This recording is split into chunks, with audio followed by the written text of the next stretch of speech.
বাজলো সানাই বাজলো রেশা খেলো শুভ তিথি, রাজার ঘরে ছোট রানী এলো পদ্মাবতী। রাজার আরো 6টি রানীর ছিল না সন্তান, পদ্মাবতীর কোলালোতে মিলল সমাধান।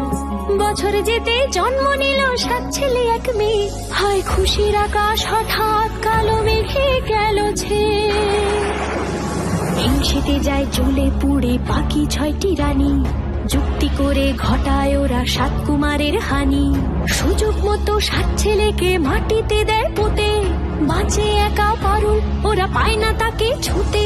ধাইমা বাজায় সেই মেয়েকে বড় করে তোলে, 7 ভাইকে পায় যে পারুল 7টে চাপা ফুলে। এত কিছুর পরেও রাজার বিপদ যে কাটে না, সূর্য নগরে সুখের সূর্য আর ওঠে না। হিংসা বিবাদ বিচ্ছেদ আর প্রেমের কাহিনীতে